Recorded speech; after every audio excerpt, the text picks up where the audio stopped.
It's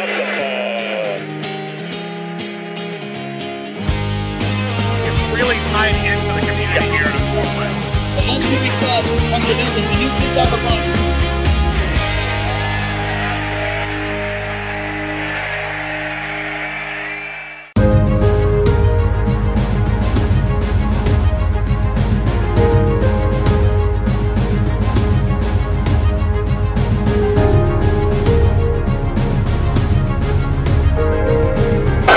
Welcome to El Paso, my hometown, the hometown of Paso Locomotive. We are here today to give you the tour of this city, show you the spots to hit, and then on top of that, we got a game to watch between El Paso Locomotive and Detroit City. Welcome to the Sun City. It's Protagonist away days.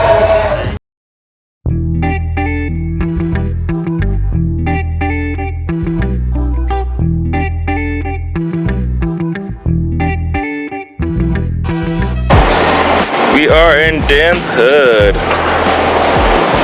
Best of the best, baby. Let's go this way.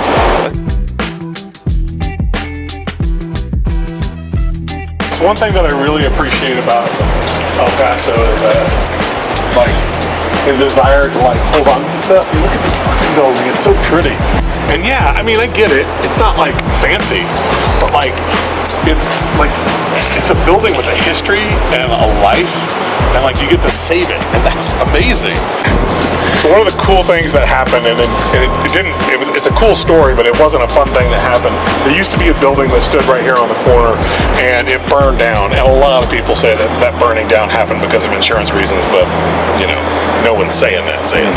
But the cool thing is whenever that building burned down, they removed it, and when they pulled the rubble away, they found all these advertisements that have been on this wall for close to 100 years, and they'd been covered up because another wall was up against it, so you couldn't see it. And so because of that, all of these advertisements that were up there in the 20s have now been revealed and give this whole new texture to this area, because this is a place where business happened. This is where people came to buy things.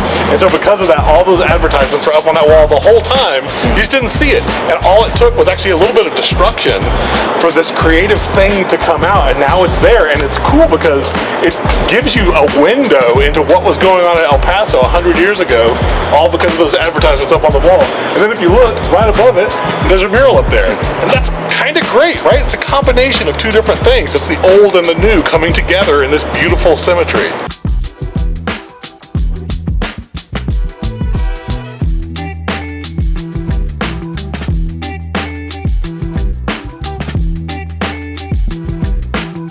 The center of downtown El Paso is the plaza. And actually, what's interesting about this, a lot of people see this and they're like, alligators, what do they have to do with downtown El Paso? And that's because in the 20s and 30s, there was actually a circle right here where this was, where they used to have live alligators here. And those live alligators were on display for people to watch. You can find pictures of them, of people looking at the alligators in the circle. And they commissioned this statue. It's by Luis Jimenez, a very famous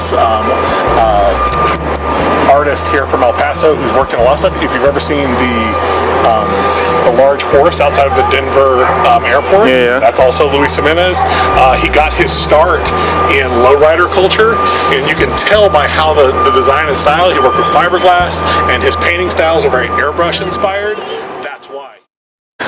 Look at this, man. Look at this art scene yet. It's fucking sick.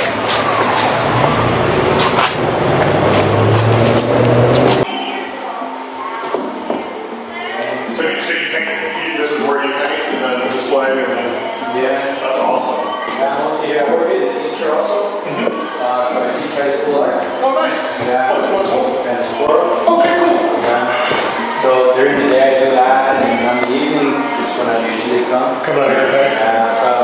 Incredible. During the week, and then on Saturdays, you know, I come like around this time and I hang out till about like maybe 6 or whatever. I feel like there's foot traffic, but people don't quite understand that they can come down here and like walk into places and like get a feel for it. Exactly. Yeah, exactly.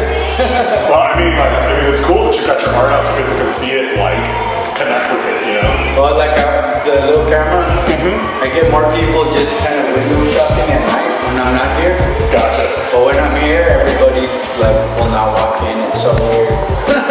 How long have you had the shop now?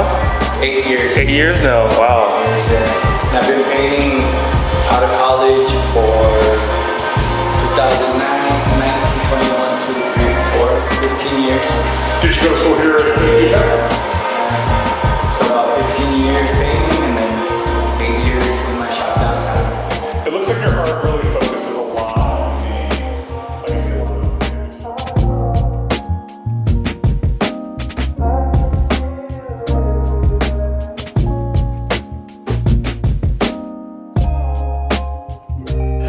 So this season, currently 4th in the East.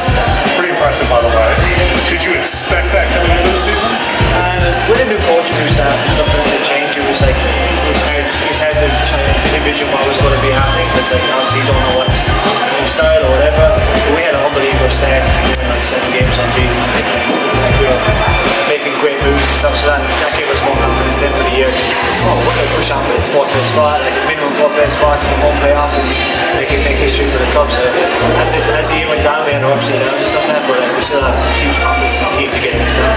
You mentioned the home playoff spot. How important would that be just from like I mean, you've been here for a long time to be able to play a home match at Keyword? It would be unbelievable. Like just getting like a couple of glimpses from like US Open Cup stuff, like the nights that we had there. So I can't imagine like an actual home playoff spot at home would be like crazy for the supporters and the fans. And just the atmosphere in general would be unbelievable. So like getting that spot is just more than just a spot. It's like the experience of it. When you're in a situation like that, and you talk to athletes, coaches, it's always one match at a time. Is that your approach? Like, I don't think about, getting to the end of this and like where we're going to be, but instead I got to win this one and then the next one, the next one. No, 100%. I feel like that's the way I look at things as well. If you ask me today or who we're playing next week, I don't know. I actually physically don't know. But it's just all about the game you're coming to and the game you're playing. And what helps us kind of have that mentality as well as that our heavy schedule and all this is that we just knew that like the game, whatever happened in the game, turn around next one, and kind of take it. So I feel like that's the mentality as well. That they're just taking the game at an angle. Like obviously, when you sit back and you're traveling, you can look at the table or whatever, or you can look at the social media posts. It's kind of hard to keep that aside, but at the same time, no, I think we're doing a very good job of keeping it game by game. This year, you did something for the first time as a professional athlete. Do you know what it was? You got a red card. Oh, yeah. How'd you feel about that? Did you feel like it was earned? I mean, the tackle. I looked at the tackle this morning actually in preparation for this. That was against Pittsburgh, right? And, I mean, I don't agree with just the defensive point of view. Is that it might have looked heavy in the moment, but it was like the explanations I got for the reasons changed 3 times and why I got the red card, which frustrated me more on like past players and stuff like that. People that were debating like challenging it, it was cost a lot of money challenging and stuff like that. We had a good squad, so it was like they need to, but it was like one of those that in the moment maybe, but like I don't think it was. I think it was a yellow. It wasn't like I went straight at him, studs up. I was side on. I literally blocked the ball on my side foot. Didn't make contact with him at all. And then what frustrated afterwards was the explanation on the pitch changed from on the pitch to just off the pitch to them apologising to them to us then like, oh, should we challenge it or not? Then they're like, oh, you can't. Actually denying goal scoring opportunity. But I won the ball. It was just a mess up that. It was like for that to be my first red card. I always expected to be like one of those last gaps, like pull someone down and we're winning 1-0 last minute kind of thing. But like for a tackle like that, it was kind of like kind of hard to take. But again, my first red card ever. Like so, I was like, it's going to be hard to take no matter what way you look at it. When was the last time you got a red card that you remember? I think I got one when I was. Well, I've only had 2 ever. One was Academy where Cork City and Shamrock Road was away, and I got 2 yellow cards in 30 seconds. So I gave away a free, he gave me a yellow card, which was fine, and then the guy played a short free, and I made a tackle again. The ball went over the fence into the field next door, and the guy said because we just got one, he gave me a second. But that was the only. I've never got one professionally or in college or anything like that. Like so, it's for real. As a defender, never. I used to get 1 yellow card a year. It's been like 1 yellow card a year, and I'm just like good with that. I don't know what happens. So again, you get a straight red. Is it you're a charming person and you just keep the referees on your side?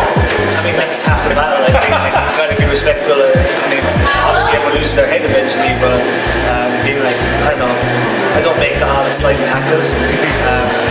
Campbell was a terrible thing. So if you make a slight tackle, you've already made a mistake kind of thing. So kind of like taking that in and playing to go to ground, and it's desperate, And it was kind of a desperate moment. They put bad touch, my legs are heavy. It was like kind of go down again. I mean, you were down 2-0 already, so I don't know. I was chasing the game, just obviously just no, ball got away from me, kind of thing. Yeah. You're 30. You got a kid. Do you think about legacy at all? As far, I mean, I obviously you're gonna play forever, but like, I mean, at 30 years old, I mean, you're not a young man anymore. How do you feel about that? What do you think about that? Or do you? I do and I don't. I do because my knees hurt all the time. But I don't also is that like I'm still playing every game, training every day, stuff like that. So like it's just pains and aches. It's just something that comes with it. But legacy wise, it's like yeah, I feel like I've been a teacher long enough and I kind of be trying until I retire. And I think that like I feel like put my mark on the game, I put my mark on Detroit's history. So I'm kind of happy with that in that sense of things. So, but again, I'm still ready to go for another couple of years. As a centre back, you can get away with that. I feel like as a centre mid or a striker, you're a lot tougher. So hey, goalkeepers don't even further. Goalkeepers and centre backs kind of as long as you're able to read the game, you're good. Like if I can't read it more, then I should call it a game. So yeah. Awesome. Well, Stephen, thank you so much for your time. Really appreciate that.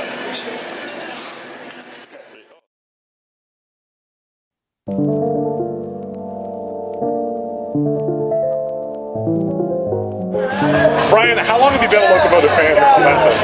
Since before it was even El Paso Locomotive, like it didn't even have a name. Back when it was going to be the Desert Gators? Yeah, when it was like that was my vote right there. And I was like, I already had my season ticket planned out and everything. Nice. So you've been part of it from day one. Yeah. I was a season ticket holder for the Chihuahuas, the baseball team. And as soon as I heard that there was going to be a soccer team, I was just like, I'm going to drop it and just jump ship. What's the fandom like here? I know that this season hasn't been the greatest season, and so that might present some challenges, but what's the support like here in the city for the soccer team? It's loud.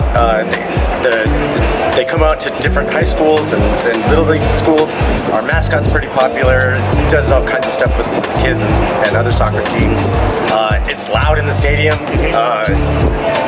It's known as a loud, obnoxious stadium where we're not kind to outsiders every once in a while, but after the game's over, we get together and it's great. So for fans that are coming in and visiting, sure. When New Mexico United comes into town, maybe that was a bad example. That's a bad example. So if a Detroit City fan comes into town, they're here to see Locomotive play Detroit City. Where do you recommend that they hit up? What's some spots they should definitely visit? You know, if you're an outside fan and you're USL, 8th Notch, the local supported group for El Paso Locomotive, is out of B17 here. Is what we're all here for. But there's also a couple of bars like Later, right up the street. Walking distance to the park. That's a good place to go to. Awesome. And if I'm picking up a bite after the game, sure. After I've watched Locomotive win a match, sure. Where am I going? You're gonna stay downtown. Yeah. There's plenty of things to do. Yeah. There's like International. There's like great views of the plaza area there. We come back here afterwards too, so you're welcome to drink and pick up here. It was dirty. And you can't wash it. No, I wore my 8th jersey. Porque los shows no me dejan de apoyar. Let's go! Let's go, Loco!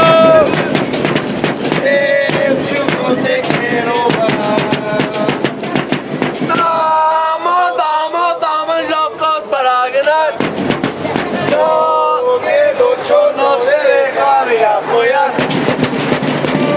Decido a toda parte a donde va. El chico te quiere más.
Detroit. This is the statue in downtown Detroit. So are you from here locally? Like in El Paso? How are you a Detroit City fan? I became a shareholder in the offering, and so So what was the interest in Detroit City? Why the interest if you're from here? yeah, like I said, for the shareholding Yeah. thing, instead of like being a fan, like own something, Yeah. be something different, you know. So say, I'm part of the club. did you follow them through the NISA years and everything? Yeah, a little bit. The year before they came to USL, the USL like NISA, Yeah. or whatever it was. I was part of that, and the offering came up, and I was like, yeah. So are there other shareholders here in El Paso, or are you the only one? Not really, man. I think I've been looking through the crowd. I think I saw. There's another Detroit City fan. Yeah, We just talked to him. yeah, there's like 4 of us overall. So 2 years ago when DC was here, Yeah. Vaughn and we all kind of rushed around. Six showed up and oh shit. Did you follow the team closely?